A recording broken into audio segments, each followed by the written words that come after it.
आपने तोते में एक बात नोटिस की है? तोता बोलता बहुत है लेकिन उसकी उड़ान काफी नीचे और छोटी होती है। और क्या आपने कभी एक बाज को नोटिस किया है? बाज साइलेंस रहता है लेकिन उसकी उड़ान बहुत ऊंची और लंबी होती है।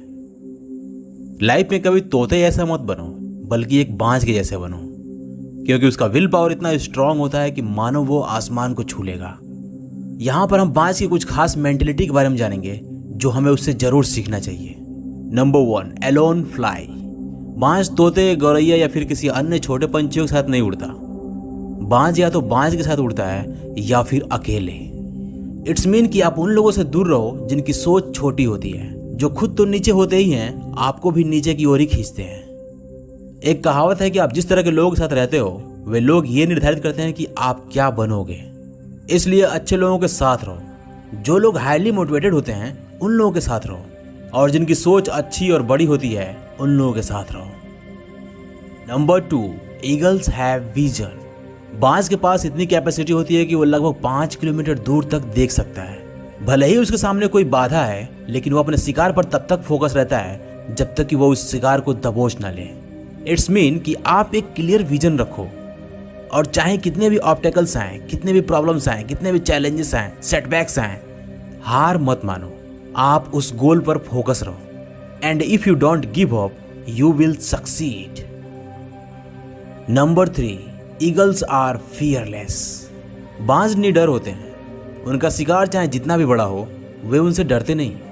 वे उस शिकार को पाने के लिए फाइट करते हैं। इट्स मीन कि लाइफ में परेशानियां तो आती ही हैं, लेकिन परेशानियां चाहे बड़ी ही क्यों ना हो, उनके सामने हार नहीं माननी चाहिए, उनके सामने घुटने नहीं टेकना चाहिए, बल्कि उनसे लड़ना चाहिए, उनको फेस करना चाहिए। एक बात याद रखना, सक्सेसफुल लोग कभी भी प्रॉब्लम से डरते नहीं, बल्कि वो प्रॉब्लम को फेस करते हैं और उन्हें सॉल्व करके आगे बढ़ते हैं। Number 4, eagles are टेनेसियस।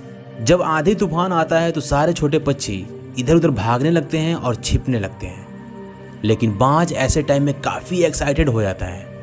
वह उन तेज हवाओं का इस्तेमाल ऊंचा और बिना मेहनत किए यहाँ वहां जाने के लिए करता है। साथ ही उसको इस टाइम शिकार मिलने की संभावना सबसे अधिक होती है। इट्स मीन कि जो अचीवर्स होते हैं वो चैलेंजेस से घबराते नहीं हैं, बल्कि उनका आनंद लेते हैं। इससे वो सीखते हैं और चैलेंजेस का फायदा भी उठाते हैं, क्योंकि उनको अच्छे तरीके से पता होता है कि अगर चैलेंजेस आई है तो इसके पीछे कोई ना कोई प्रॉफिट जरूर होगा। Number 5, eagles prepare for training. बाज अपने बच्चे को कंफर्टेबल जोन में नहीं रहने देते। जब उनके बच्चे थोड़े बड़े होने लगते हैं तो बाज उस घोंसले से मुलायम घासों को बाहर निकाल देते हैं, और जब उनके बच्चों को उस घोंसले की लकड़ियां चुभने लगती हैं तो वे उस घोंसले से निकल करके उड़ने की तैयारी करने लगते हैं। और यही अनकंफर्टेबल जोन उनको एक शक्तिशाली शिकारी बनाता है। इट्स मीन कि अपने कंफर्टेबल जोन को छोड़ो, वहां पे कोई ग्रोथ नहीं है। आप तरक्की तभी करोगे जब आप अनकंफर्टेबल जोन में जाओगे। स्ट्रांग तभी बनोगे जब आप अनकंफर्टेबल जोन में जाओगे। And last is so important, eagles possess vitality. जब बाज बूढ़ा होने लगता है तब उसके पंख कमजोर हो जाते हैं, जिसकी वजह से वो उतना ऊंचा नहीं उड़ पाता है और ना ही उतना तेज उड़ पाता है जितना कि उसे उड़ना चाहिए। और ये सारी चीज़ें उसे कमज़ोर कर देती हैं। इसलिए वो सब कुछ छोड़ करके पहाड़ों पर कहीं दूर चला जाता है, और फिर वहाँ पर वो अपने कमज़ोर पंखों को तोड़ करके निकालने लगता है। वो पत्थरों पर जा करके अपने नाखून और चोंच को तोड़ देता है। यह प्रक्रिया बहुत दर्द भरी होती है, और फिर वो अपने आप को तब तक छुपा कर रखता है जब तक कि उसके नए पंख नहीं आ जाते, नई चोंच नहीं आ जाती और नए नाखून नहीं आ जाते। और फिर वो उतना शक्तिशाली बन करके वापस आता है जितना शक्तिशाली वो पहले कभी नहीं था।